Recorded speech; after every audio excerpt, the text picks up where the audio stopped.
Hello, everyone, and welcome to the Unfound podcast channel. I am Unfound's host, Ed Denzel, and in this video, I'm going to be pointing out two of the locations concerning the disappearance of Mandy Stokes.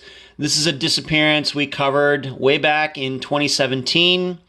Mandy's mother, Deborah, was the guest. This is also a disappearance that has been featured on the TV show Disappeared, so maybe you've seen that episode as well. We all know that Disappeared reruns play quite often on a variety of different channels.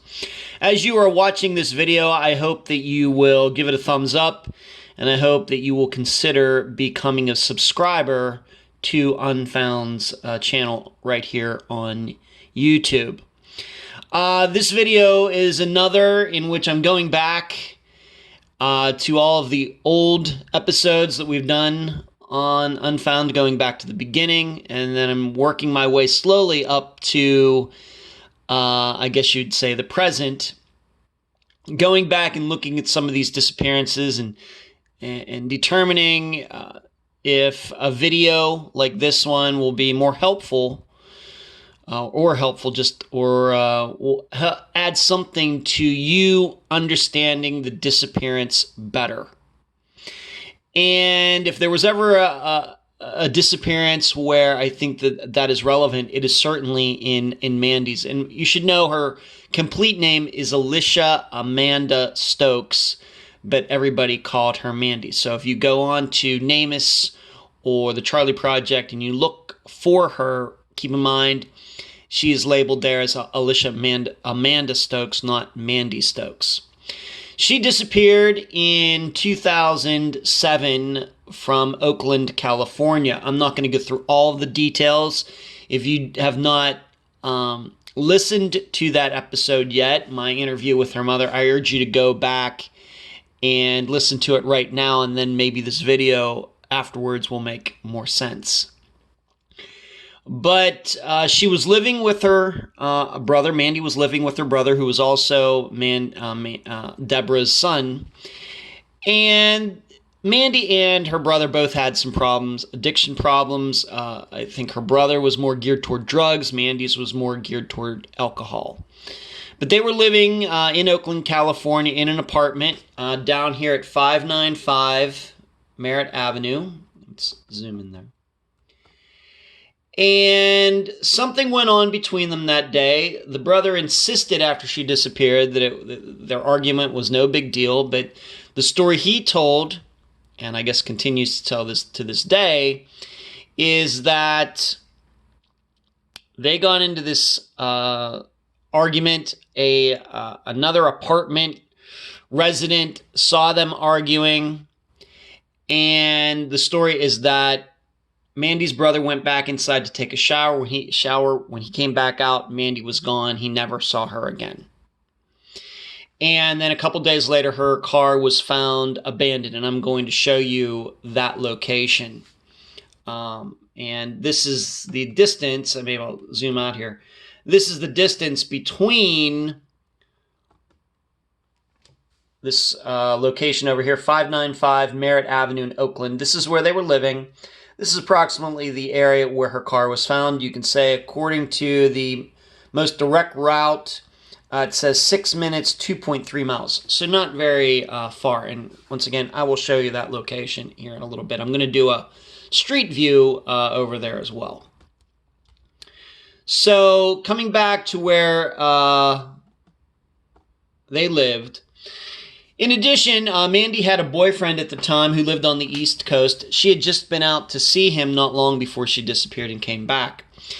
What he says happened, and he is not a suspect in her disappearance. He was surely on 3,000 miles away at the time. He said that he was actually on the phone with her, and she was complaining about her brother. She was in her car. He says that it was obvious she was in her car and that she was driving, and then all of a sudden, the phone cut off. It went dead. And when he tried to call her back, he could not reach her. This is what this guy said.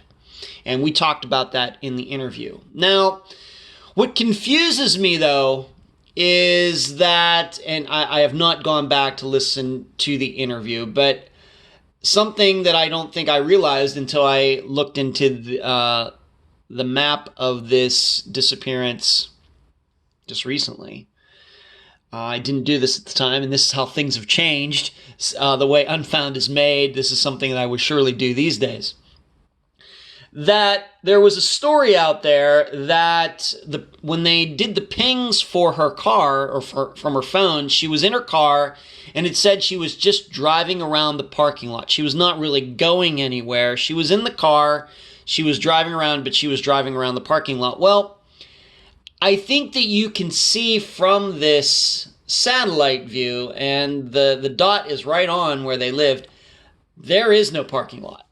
This is Oakland, California, very much like San Francisco, where parking is at a premium, and it looks to me like you have to scramble to get a good parking place. This is not, for example, like when I used to live in Las Vegas, where you had these sprawling multiple acres of apartments, and everybody had their own parking place, and you could just drive around the parking lot, I guess, if you wanted. Even here where I live in Clearwater Beach, Florida, the parking lot is beneath where we live. And so even there, I guess you could drive around the parking lot. I don't know if that is necessarily the case here. Let's take a look. Let's go down to the street view and see. And it is the building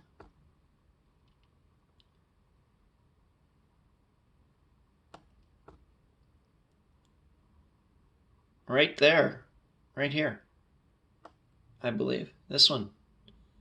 I think that's where they were living, right there. You can see there's, or is it this one over here? Let's go back here for a second. I just want to make sure I get this right. We'll bring this little orange guy right to there. It's this building right here. And you can see there's no parking lot. If you want to live there, you have to live on the street. So I'm not sure where this idea, she very well may have been driving around. I can certainly, and she wasn't really going anywhere. I can certainly understand that. Maybe just to get away from her brother, blow off some steam, just get in the car, maybe put some music on or do whatever, call her boyfriend to vent. But she surely wasn't driving around a parking lot. She might have been driving around the block, but certainly she was not driving around the parking lot. So I don't know where that statement comes from. It's a little confusing. So there's that. So now I'm going to show you where her car was when it was found. And this is another, and I know this came up during the interview, but I'm going to show you just how a little bizarre, how it's just a little bit bizarre. So we'll come over here. Her car was found in the 5,000 block of Park Boulevard, which, like I said, is about 2.3 miles away from where she lived. Somewhere in this little stretch right here is where her car was found. And you will, maybe in some descriptions, you will see that it says it was found next to a ravine. This is a ravine right here. Even though these are all houses, it's very populated. This area right here, because it just certain geography, the way the land is, you can't build anything here because it's so steep and wooded and everything. And there are no houses there. It's what they call a ravine. Well, her car was found on Park Boulevard. You can read any account of it. It was found, and even if we go to the Charlie Project right here, I have it all pulled up. It says that 2 days after her disappearance, her vehicle was found locked and abandoned next to a ravine in the 5,000 block of Park Boulevard near Limit Boulevard, which is where I put that dot. Her wallet, identification, MP3 player, and cellular phone were inside it. The car's battery was dead.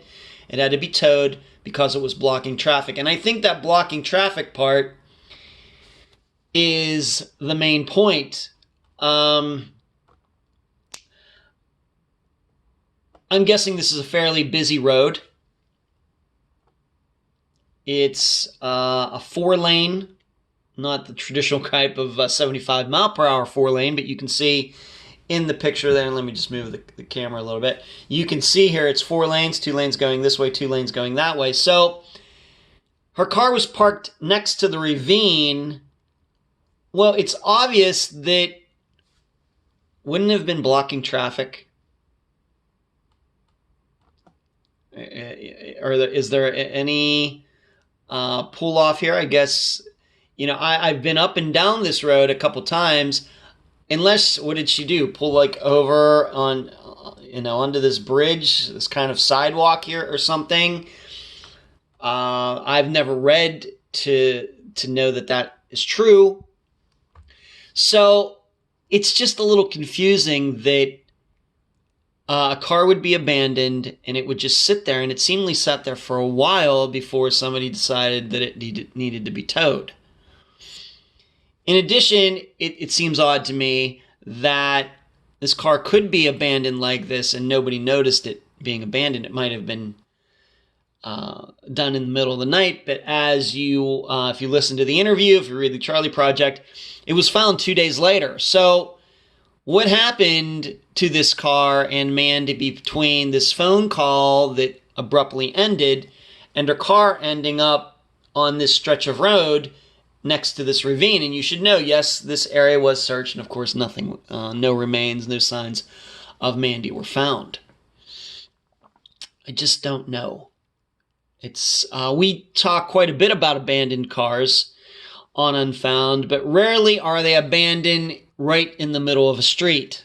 Usually they're found out in the middle of nowhere, in a parking lot, in the median of a street. Thinking about the Greg Brooks disappearance we also covered in 2017. His car wasn't found in a parking lot. It was found like in the grassy section between one street going one way and another street going another way.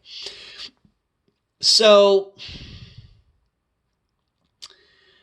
I'm trying to figure out, I think a lot of people believe that Mandy's brother is responsible for her disappearance, but then what doesn't make any sense to me is why would he abandon the car right in the middle of the street when he would surely know that the car would be found very quickly and people would realize very quickly that she is missing.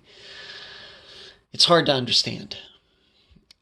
I think it's actually easier to understand if Mandy herself left the car there. Then the question is, well, why would she abandon the car there and take off? And it's hard to find the logic in that, unless she had just completely lost her mind or something. She just went off the deep end. But then how do we put that together with this phone call being abruptly ended while the car is moving, at least according to what her boyfriend said? And then he calls her back right away and she's nowhere to be found. She doesn't answer. So I just don't know. But I think in putting it in this context, showing you these different locations, there's just a couple things here that on closer examination aren't easily explainable. Why would somebody say that she was driving around the parking lot when there is no parking lot at her apartment? And if you think that her brother did something, why would he leave the car right there in the middle of the street? I mean, that's just telling everybody that she's missing. And if it was Mandy who left it there, where did she go? And if she really wanted to disappear, she was having some episode, why leave it in the middle of the street? And how does that go along with this phone call that got cut off in the middle for some reason? So that gives you, I think, a little more to think about. But once again, if you've not listened to that episode yet of Unfound, please go back, listen to it, and then watch this video again. And I appreciate you becoming a subscriber. Please hit the subscribe button. Please like this video. And thanks for watching.